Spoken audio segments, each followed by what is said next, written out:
Thing, what? This thing? Joe Kubert School. I was a member of the first class of the Joe Kubert School. Some of my classmates were Rick Beach, Tom Yates, Kara Sherman. Very famous class role there. Well, we did okay. Yeah, some of us have done okay since then.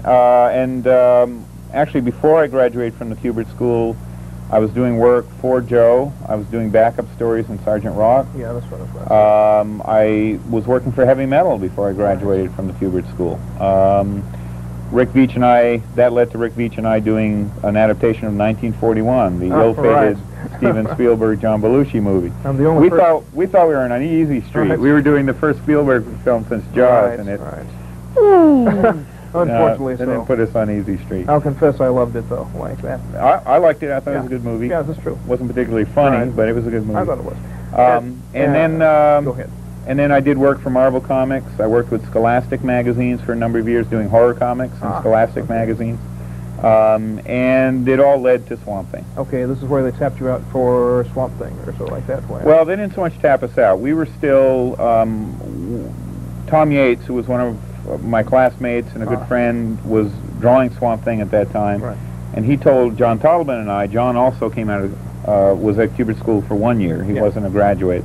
He didn't need it, as it turned out.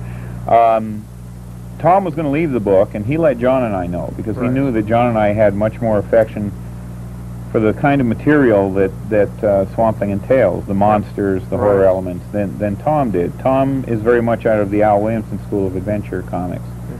And so we had a foot in the door, and we did up samples.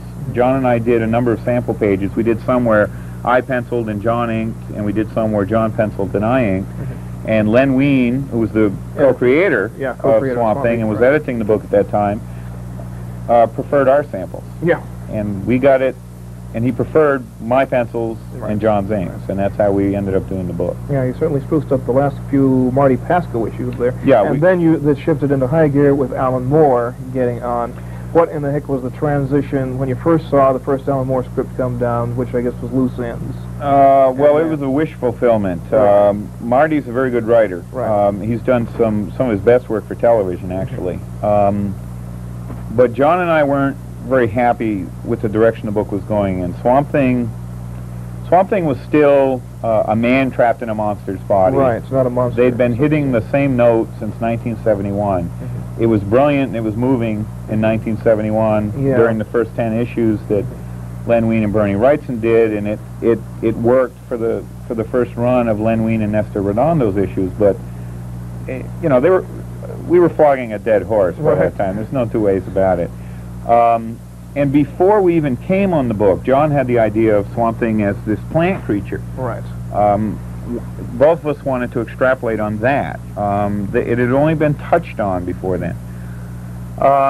And we didn't know Alan, but we were reading Warrior. And Warrior was trickling into the country, and we were getting each issue as it came out. And Alan Moore's work on Miracle Man, and the Marvel Man, it was actually called, Miracle Man, he had to change it to over here.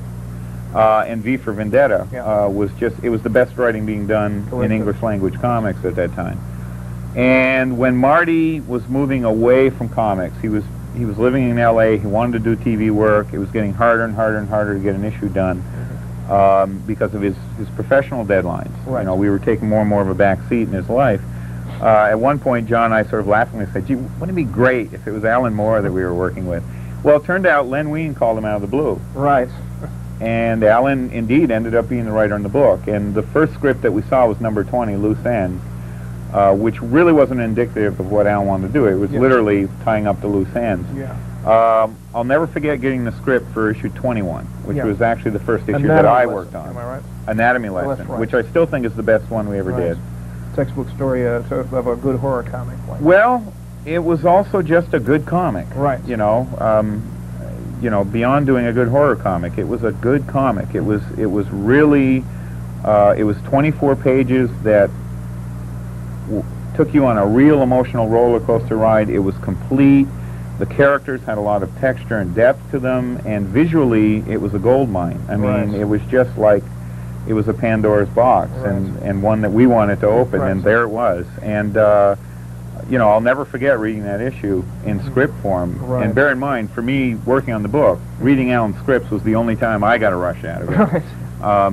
In terms of being a reader. Right. And we jumped into it. Yeah. And John and I just cut loose. It was everything we had wanted, and there it was. I know I've seen his scripts in the original form or so like that, and he's a marvelous visual sense. Yeah, he'll give you a whole paragraph of visual description, but you know, as yeah, but he'll also end it by saying whatever you think is best. Right. So. Yeah, Alan brings a real passion and a real drive and a real vision to his work, and that was invigorating. Right. You got into it. It was the roller coaster ride you had there with the Arcane series, with the American Gothic bit finally leading up to, you know, the end, the Double Sizer. Well, and also bear in mind that Alan was scripting the book, but he was always open for our input from the beginning. Actually, Anatomy Lesson was the only script that came in without contact going on between Alan and John and myself. And we were really co-plotting issues. The entire three-part Demon story was a story that that John and I had plotted. Nukeface was John Toddleman's character. You know, it was a real chemistry. And once the book was collected, you know, 3 years ago when DC put out the first collection, Alan, John, and I felt strongly enough about our collaboration that we said, no, we don't want the usual royalty split. We want to just split it equally 3 ways, because we really felt that that was the chemistry that we had been enjoying. Right. It was real organic. The only other times in my life when I've had that kind of creative relationship was with Rick, you know, with Rick Beach at the Kubert School and up to 1941, when there was a real organic chemistry going on. And after that, Rick and I moved in our own direction. It was the same working with Alan and working with John, where it was all consuming, and it was a lot of fun for us. Yeah. The first John Constantine's came around that time, of course. Yeah, Constantine came out of. John and I liked the Police, and we could generally figure that one. Well, we started drawing Sting in the background. We basically told Alan, you better make him a character because he's not going to go away, and that turned into John Constantine. Right. So like that. Yeah, I know. The entire thing, you know, as an old horror fan, really struck sparks, you know, off of the imagination. And like I say, somebody who's actually doing this thing well, you know. Well, we felt verbally and visually. Like we didn't feel we were doing a horror comic. We felt we were trying to do something that a person who read Peter Straub, Stephen King would enjoy. Right. One thing I want to check on with you, just as a sidebar, the Justice League of America issue, did that serve to draw a lot of people into the thing? I guess. Just as, you know, you can put the JLA on the cover, and all the people say, you know, hey, Superman on the cover, must have, like this. John and I never wanted to do it. Okay, we hate superheroes. Okay. We think... I have no love for drawing superheroes. Right. To me, if Superman walked into this room, right. we would all feel so inadequate that we would wet our pants or something. I mean, right. you know, superheroes are scary to me. Right.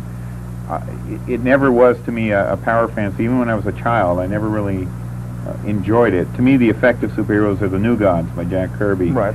Alan's Miracle Man. I mean, there's something. There's more going on there than just, oh, look, he's in long underwear and he's powerful. Not somebody who's exactly just satisfied with being a reporter on the great metropolitan. Well, you know, I just the fantasy just unravels for me, and I can go for pretty far-fetched stuff, but that, you know, go ahead. Alan was the one who brought in the Justice League. Right. When he was doing it, he told us it was the editor, but it turned out it was really Alan that was doing it. And I guess, I mean, it did help on sales, but what really pushed our sales over the top was losing the Comic Code Authority. Right. Because it drew attention to it, and everybody decided to see it was in the book, or what? Well, because it made it clear that the book had some teeth. We weren't going to soft pedal what we were doing, and we weren't, you know, we didn't lose the code because of gore or because of explicit sexuality. We lost the code because it got too damn disturbing for them. We lost the code because we had rotting corpses. You weren't supposed to have rotting corpses in the book. We lost the code because Abby was making love with her husband who was possessed by her dead uncle. And I remember Alan sort of flippantly saying, well, gee, in England with the royal family, we thought incest was okay. But, you know, losing the code sent a signal out to the comic community that, you know, the kid gloves are off. And our readership really began to come to the book at that point. Well, I remember personally, or so like that, after reading a couple of good reviews of the book, I kept trying to remind myself, got to get a Swamp Thing when I go to the comic store, and I kept forgetting the darn thing. Finally picked it up and says, why haven't I been buying this for the last X number of issues? The real reason the book went out in circulation was the retailers got behind it. Right. You know, the retailers are the key to the entire comic market. And when they get behind a book, they can be the most they are the most effective salesmen out there.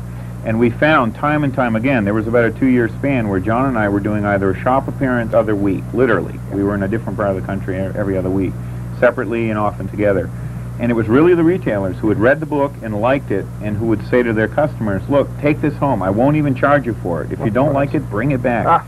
And the circulation climbed from near cancellation at 19,000 with issue 20 and 21 up to 65,000.